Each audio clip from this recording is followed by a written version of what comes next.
You are an idol. This is your life now. Imagine you go to bed as normal one night, and through a somewhat contrived off-screen sci-fi gimmick rather ham-fistedly implemented to satisfy a video request from one of your YouTube followers, you somehow switch bodies overnight with a K-pop idol. You wake up in an unfamiliar room with an unfamiliar but distinctly East Asian face and hear a strange robotic voice. I am Idolbot, your ostensibly friendly anthropomorphized electronic guide. I am here to welcome you to your new role. Your prior existence as a lame anonymous netizen is over.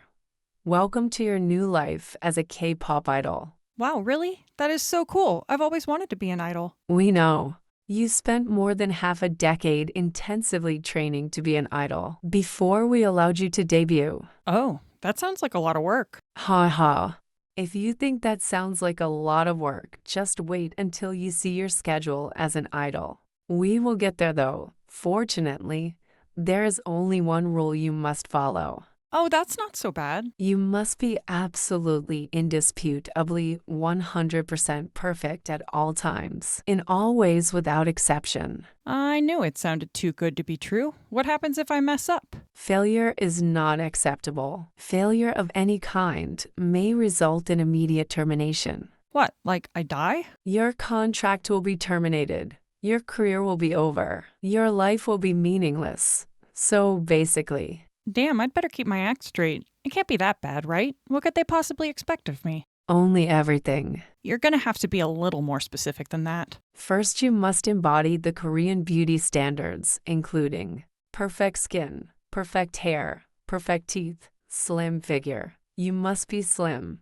slim above all else. It is crucial that you be slim at all times. So, of course, you will be expected to adhere to a diet. This will ensure that you stay under your maximum allowable weight of 50 kilograms at all times. What the fuck? Isn't that only like 110 pounds? I'm 5'7". That is objectively unhealthy. Irrelevant. Hope you enjoy eating ice cubes for breakfast, lunch, and dinner. Wow, that is appallingly restrictive. What if I want to eat something else because I don't want to literally starve? The company will monitor all of your behavior and whereabouts to ensure compliance at all times. Your caloric intake will be monitored. All of your meals will be provided by the company. Your accommodations will be provided by the company. Hold up, you said something about my accommodations. The company will be providing those? Yes, you will live in a dormitory apartment with the other members of your group. You will spend nearly every waking moment with your members. That's awkward.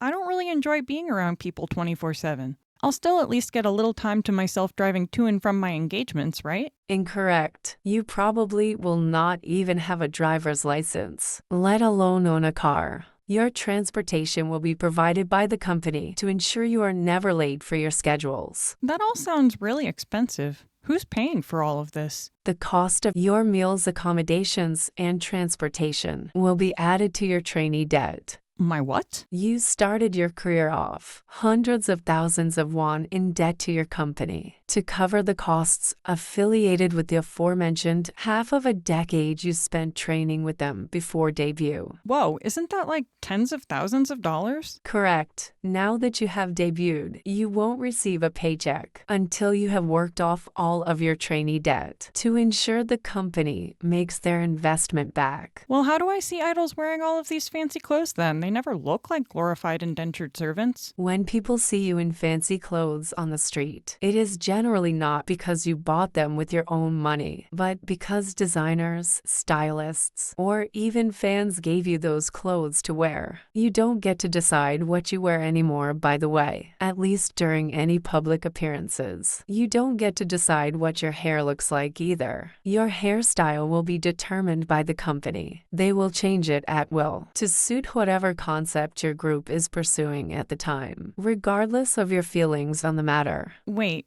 back up. You said that my fans gave me a bunch of designer clothing? How did they even get to do that? They presented you with luxury garments as tokens of affection. At fan signings, you are required to regularly participate in fan signings and fan calls. You will be expected to have intimate one-on-one interactions with fans who spent lots of money buying multiple copies of your album to support you, both online and in person. Some of these fans will attend dozens of your fan signs and may expect you to personally recognize them and become upset if you don't. Some of these fans will be obsessed with you, but you must always play it cool and keep them enchanted with you, so they will keep buying your albums. It is critical that you always remain romantically desirable to your fans so that they will purchase more albums. That's pretty creepy. What if I'm dating someone else? You are heavily discouraged from dating. You may even be forbidden from it in writing. Please verify the terms of your record contract before making any unwise choices. If your fans find out that you are having a consensual relationship with another adult, even with the blessing of your company, you may be forced to write a handwritten letter to your fans, apologizing for disappointing them. Oh my god, okay, I get the message. So I'm single whether I want to be or not. You will not have time to date anyway. You will regularly work 80-plus-hour weeks. That include extensive international travel, performances, and lengthy dance practices, sometimes with only an hour or two to nap in a dressing room for the entire day. While I'm simultaneously barely eating? How is that even possible? That sounds absolutely exhausting. You must never show that you are tired, injured, or otherwise not, quote, feeling the vibe. You must be energetic, engaged, non-controversial, and impeccably well-mannered at all times. Off days are not permitted. Non-compliance will not be tolerated. Will not be tolerated by whom? My company? The company is the least of your concerns. It is the opinions of random anonymous internet users claiming to be your fans that should trouble you most. You mean like netizens? Who cares? What could they possibly do to me? They will drag you on social media. They will boycott your album sales. They will send protest trucks to your label, demanding your removal from the group. They will protest your performances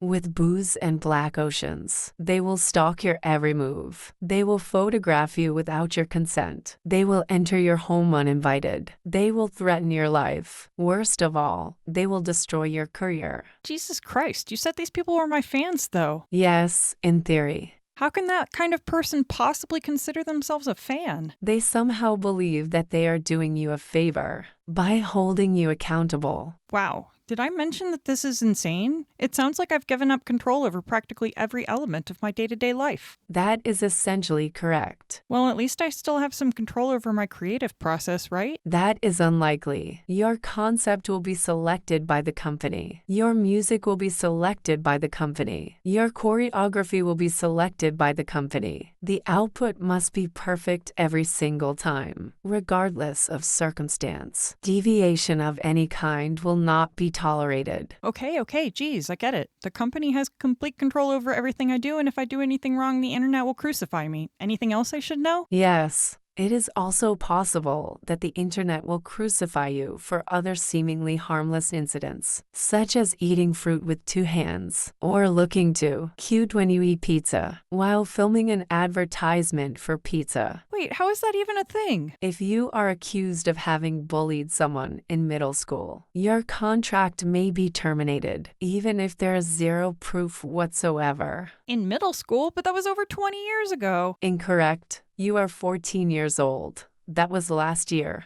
Holy shit. You're telling me we put all of these insane standards and expectations on girls so young they've barely even had their periods, let alone graduated from high school? This is beyond unfair. I never signed up for this. Why would anyone ever agree to such a raw deal? Because that is the only way to be a K-pop idol. Yeah, I don't think I really want to be a K-pop idol anymore. Was that the point of this exercise? In part, hopefully, it will also inspire you to be kinder and more compassionate towards the underpaid, overworked idols who are constantly breaking their backs to produce the content you claim to enjoy consuming. What is the point of all of these wildly intrusive intrusive standards anyway. To ensure that the quality of both K-pop content and K-pop idols themselves are impeccable at all times and thus as profitable as possible. Not gonna lie, I'm having some decidedly mixed feelings about consuming K-pop now. You have learned to leverage nostalgia and somehow made peace with being able to listen to Marilyn Manson, despite him being an